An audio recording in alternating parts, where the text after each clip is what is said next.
નમસ્કાર નમસ્કાર નમસ્કાર નમસ્કાર મારા મિત્રો, સ્વાગત છે તમારું સીએમ એજ્યુકેશનમાં. લાસ્ટ લેક્ચરની અંદર આપણે 12 કોમર્સ એકાઉન્ટ ચેપ્ટર નંબર 1 ની અંદર થોડી ઘણી થિયરી વિશે અભ્યાસ કરેલો, બરાબર. ત્યારબાદ આજે આપણે ભાગીદારી વિષય પ્રવેશની અંદર થોડી ઘણી થિયરી બાકી રહેલી છે તેના વિશે અભ્યાસ કરવાનો છે. લાસ્ટ વિડિયો લેક્ચરમાં આપણે છેલ્લો ટોપિક જોઈએ તો ટોપિકની થિયરીની અંદર લાસ્ટમાં આપણે છેલ્લે અસ્થિર એટલે કે હંગામી મૂડી ખાતા પદ્ધતિ વિશે અભ્યાસ કરેલો. આજે આપણે સ્થિર મૂડી ખાતા પદ્ધતિ વિશે અભ્યાસ કરવાનો છે.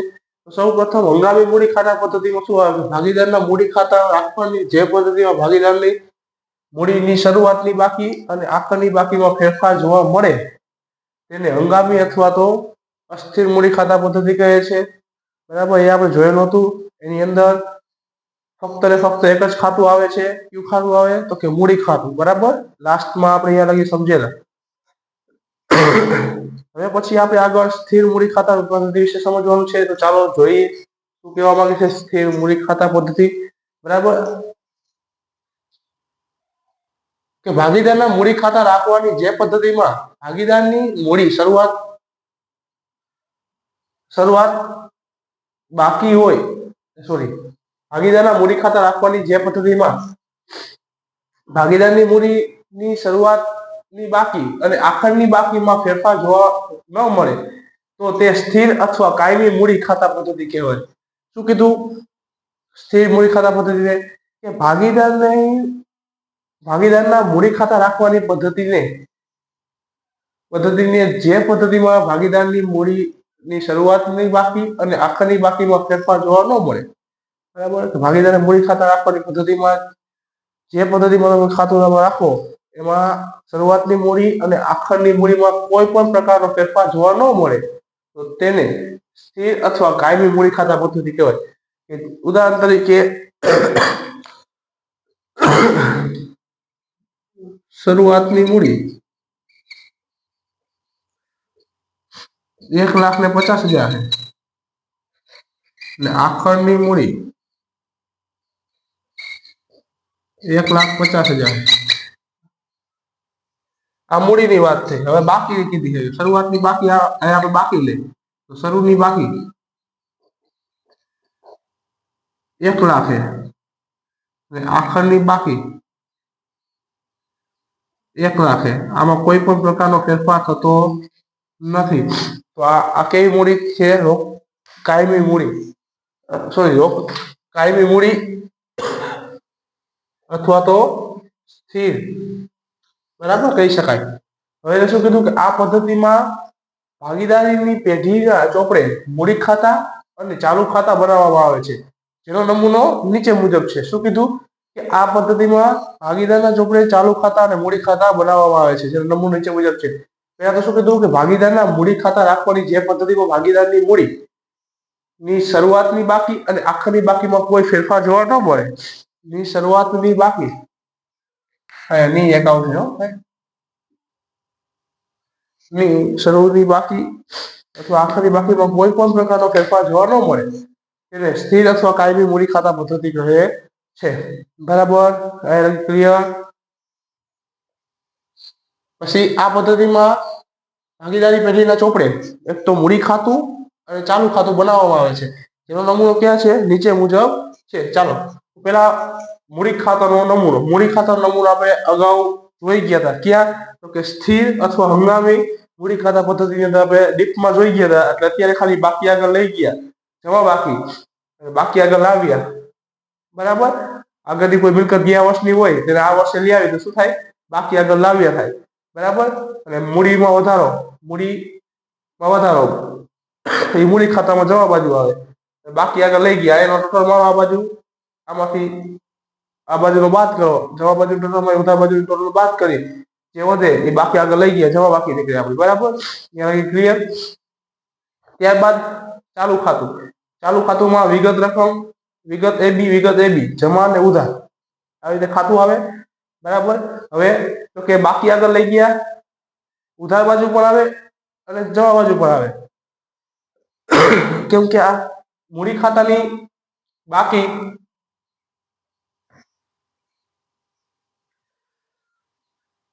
કોઈ પણ ખાતા મૂડી ખાતું હોય, બરાબર, કે એના ઉપર જે ખાતું આવતું હોય એ ખાતાની બાકી રહી, એ જમા પણ હોઈ શકે, ઉધાર પણ હોઈ શકે. તો કોઈ બાજુ ઉધાર બાકી હોય તો જમા ઉધાર બાજુ લખવાનું, જમા બાકી હોય તો જમા બાજુ લખવાનું, બાકી આગળ લઈ ગયા, સોરી લાવ્યા, બરાબર. પછી ઉપાડ, ઉપાડ તો આપણે ઉપાડ કર્યો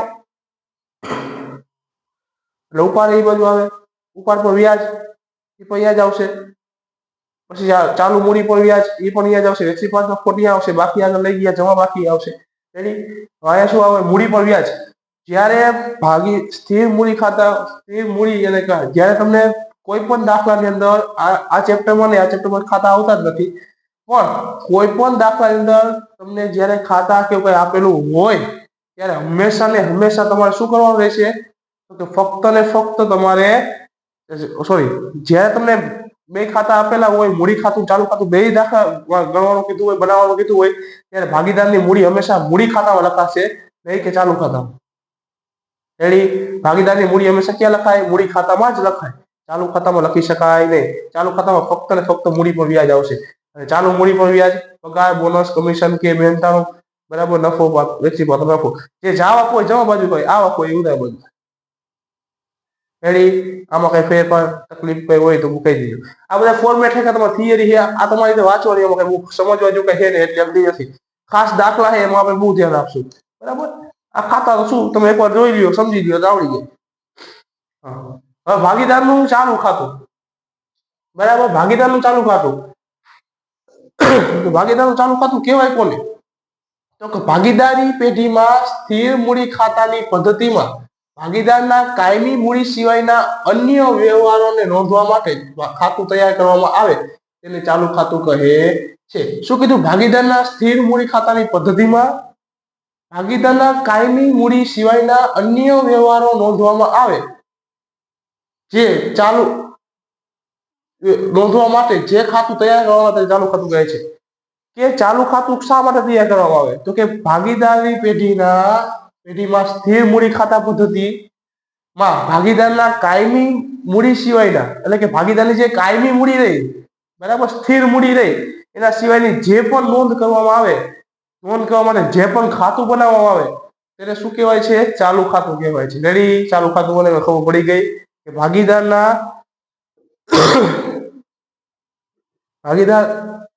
ભાગીદારી પેઢીમાં સ્થિર મૂડી ખાતાની પદ્ધતિમાં ભાગીદારના કાયમી મૂડી સિવાયના જે પણ વ્યવહારો રહ્યા એ વ્યવહારોની નોંધ કરવા માટે જે ખાતું તૈયાર કરવામાં આવે તેને ચાલુ ખાતું કહે છે. આમાં સ્થિર મૂડી આવે નહીં. સ્થિર મૂડી ખાતા પદ્ધતિની અંદર કાયમી મૂડી નામની વસ્તુ, જે કાયમી મૂડી હોય, સ્થિર હોય, એમાં આમાં નોંધ ન થાય ચાલુ ખાતામાં, એની નોંધ મૂડી ખાતામાં. એના સિવાયની મૂડી ખાતામાં જે નોંધ થાય, એના સિવાયની જે નોંધો બધી કરવામાં આવે એને ચાલુ ખાતું કહેવાય. બરાબર? હવે આમાં શું કે ભાગીદારી પેઢીમાં સ્થિર મૂડી ખાતા પદ્ધતિમાં સામાન્ય રીતે ભાગીદારના મૂડી ખાતાની વર્ષની શરૂઆતની બાકી જે બાકી હોય તે જ બાકી વર્ષને અંતે આવે છે. બરાબર? આમાં શું હોય મૂડી ખાતામાં? તો કે ભાગીદારના સ્થિર મૂડી ખાતા પદ્ધતિમાં સામાન્ય રીતે ભાગીદારના મૂડી ખાતા વર્ષની શરૂઆતની જે બાકી હોય તે જ બાકી વર્ષને અંતે આવે. રેડી?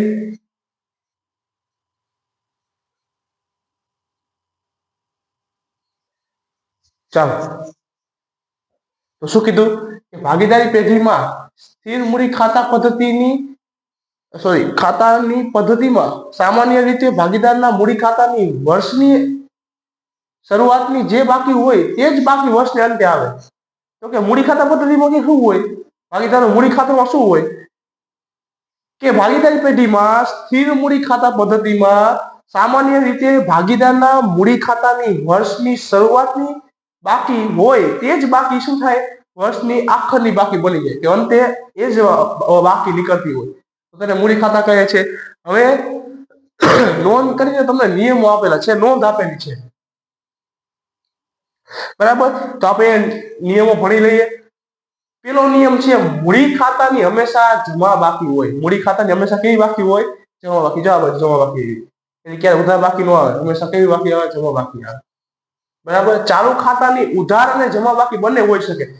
ચાલુ ખાતામાં કોઈ પણ શક્યતા ન કહી શકાય, ઉધાર બાકી ઉપર હોય, જમા બાકી હોય, કોઈ પણ બાકી આવે. એ જે તમે દાખલા કરશો ત્યાં તમે વધારે સમજવા આવશે. આ બધી વસ્તુ તમને અત્યારે ન સમજે, જ્યાં તમે દાખલા કરો ત્યાં બધું સમજે. આ તો ત્યાં ખાલી તમે પાકું કરવાનું. આજનો વિડીયો અને આગલી ગઈકાલનો વિડીયો જે અપલોડ કરવામાં આવ્યો છે, મૂકવામાં આવ્યો ને, એ વિડીયોમાં તમને આ બોર્ડમાં જે લખી દીધું થિયરી જ છે બધી. આ તમે લખી લીધો બુકમાં, એક ફેસબુક બનાવજો, વ્યવસ્થિત ઉતારજો, બરાબર. હું જે પણ આ ભણાવું સમજાવું એ તમારે બધું બુકમાં ઉતારવાનું છે, જેથી કરીને તમને ભણવામાં મજા આવે અને અમને ભણાવવામાં મજા આવે. રેડી? ચાલો. તો પેલું શું કીધું કે મૂડી ખાતાની હંમેશા જમા બાકી હોય. પછી ચાલુ ખાતાની બંને બાકી નીકળે, ઉધાર ને જમા બાકી બે બાજુ બંને બાકી નીકળે. પછી શું કીધું કે ભાગીદાર કરારનામું એ ભાગીદારી પેઢી માટે વહીવટી બંધારણ છે. ભાગીદાર કરારનામું એ ભાગીદારી વહીવટ માટે, ભાગીદાર માટે શું છે? વહીવટી બંધારણ છે. ભાગીદાર કરારનામું એટલે કે ખતપત્ર, જે આપણે કાલે 6 કે 7 નિયમો જોયા હતા, એ ભાગીદારી પેઢીનું બંધારણ, વહીવટી બંધારણ છે.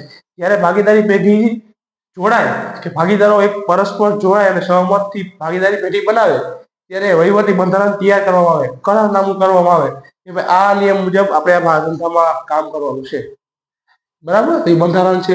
ભાગીદાર કરારનામું લેખિત અને મૌખિક હોઈ શકે, પરંતુ લેખિત હોવું વિતાવો છે. એટલે શું કીધું કે ભાગીદારી કરારનામું લેખિત હોઈ શકે અને મૌખિક પણ હોઈ શકે. લેખિત એટલે કે કાગળ ઉપર કે સ્ટેમ્પ પર લખાણ કઈ હોઈ શકે, અને મૌખિક એટલે બોલેલું. પણ વધુ હિતાવો કયું કહેવાય? તો કે લેખિત કહેવાય. ગમે ત્યારે કોઈ પણ પ્રશ્ન ઉદ્ભવે તો લેખિતમાં કરારનામું લખેલું હોય તો એ ગમે ત્યારે બતાવી શકાય. એટલે લેખિત હંમેશા હિતાવો, લેખિત હોવું હિતાવો છે, લખ્યું તો. દરેક ભાગીદાર એકબીજા ભાગીદારનો પ્રતિનિધિ છે, કે દરેક ભાગીદાર એકબીજા ભાગીદારનો પ્રતિનિધિ એટલે કે પરસ્પર જોડાયેલો એવું કહી શકાય, બરાબર. પછી ભાગીદારી પેઢીમાં ભાગીદારોની સંખ્યા ઓછામાં ઓછી 2 અને વધુમાં વધુ 50 હોય છે. ભાગીદારી પેઢીમાં ભાગીદારોની સંખ્યા કેટલી હોય? ઓછામાં ઓછી 2 હોય અને વધુમાં વધુ કેટલી હોય? તો કે 50 હોય છે, 50, બરાબર. 7મો નિયમ કીધો, નફા નુકસાનનું પ્રમાણ અને મૂડીનું પ્રમાણ બંને ગણાય છે. કે નફા નુકસાનનું પ્રમાણ પણ ગણવા આવે અને મૂડીનું પ્રમાણ પણ ગણવા આવે. તમને કોઈ દાખલા એમ કહે કે મૂડીના પ્રમાણમાં નફો નુકસાન વેચતા ભાગીદારો, તો મૂડીનું પ્રમાણ ધ્યાન લેવું પડે, કે મૂડીનું પ્રમાણ એટલે મૂડી જે આપ્યું એનું પ્રમાણ શોધવું પડે. નફા નુકસાન હોય તો એ તમને રકમમાં આપેલું જોઈએ, બરાબર. એ આવશે ત્યારે આપણે જોશું. વાર્ષિક હિસાબમાં નફા નુકસાન ખાતા પછી નફા નુકસાન ફાળવણી ખાતું તૈયાર કરવામાં આવે છે. હવે તમે 11મો ધોરણમાં વાર્ષિક હિસાબ ગણતા તમારે 3 ખાતા આવતા: વેપાર ખાતું, નફા નુકસાન ખાતું અને પાકું સરવૈયું. હવે આયા તમારે આ મુજબના ખાતા આવશે: વેપાર ખાતું, નફા નુકસાન ફાળવણી, મૂડી કે ચાલુ ખાતું અને પછી પાકું સરવૈયું. આ 5 ખાતા આવશે હવે વાર્ષિક હિસાબમાં, બરાબર. હા, હવે 5 ખાતા આવશે. અત્યારે કેટલા ખાતા આવતા હતા? તો કે ફક્ત ને ફક્ત અત્યારે લગી 3 ખાતા આવતા હતા. હવે 5 ખાતા વાળો વાર્ષિક હિસાબ આવશે, બરાબર. નફા નુકસાન ફાળવણી ખાતું નફા નુકસાનનો જ ભાગ છે. નફા નુકસાન ફાળવણી ખાતું કેનો ભાગ છે? નફા નુકસાનનો ભાગ છે. રેડી? આયા સુધી જો કોઈ ન સમજાણું હોય તો અમને કોમેન્ટમાં જણાવજો, બરાબર. અહીં પ્રકરણ નંબર 1 એટલે કે ભાગીદારી વિષય પ્રવેશની થિયરી અહીં સમાપ્ત થાય છે, બરાબર. અત્યાર સુધીમાં જેટલી પણ થિયરી આવતી હતી, જેટલું પણ કવર કરવાનું હતું, મેં મારી રીતે કવર કરી દીધું છે. અહીંયા થિયરી બાબતે ટોપિક પૂરો થાય છે. હવે પછી આપણે જ્યારે આગળ મળીશું ત્યારે સ્વાધ્યાયના દાખલા ગણીશું, બરાબર. જો ખરેખર કોઈ વિદ્યાર્થી પાકી બુક ને એવું કઈ બનાવતા હોય તો મારું એક હોમવર્ક છે તમારા માટે, કે તમે સ્વાધ્યાયની અંદર સ્વાધ્યાયમાં જે MCQ અને એક વાક્ય પ્રશ્ન આપેલા છે એ બે તમારા બુકમાં ઉતારી લેજો, બરાબર. MCQ અને એક વાક્યના પ્રશ્ન જે આપેલા છે એ તમારી બંનેની બુક તમારી બુકમાં ઉતારી લેજો. MCQ 10 છે, બરાબર. હા, તો બસ ખાલી 10 MCQ લખવાના છે, એક વાક્યના પ્રશ્ન લખવાના છે નહીં. 10 MCQ એ તમારી બુકમાં તમે ઉતારી શકો છો, બરાબર. હવે પછી જ્યારે આપણે આગળ મળશું ત્યારે દાખલા નંબર 1 થી ચાલુ કરશું અને પ્રશ્ન નંબર 3 થી આપણે આગળ અભ્યાસ કરીશું. અસ્તુ. જય હિન્દ, વંદે માતરમ.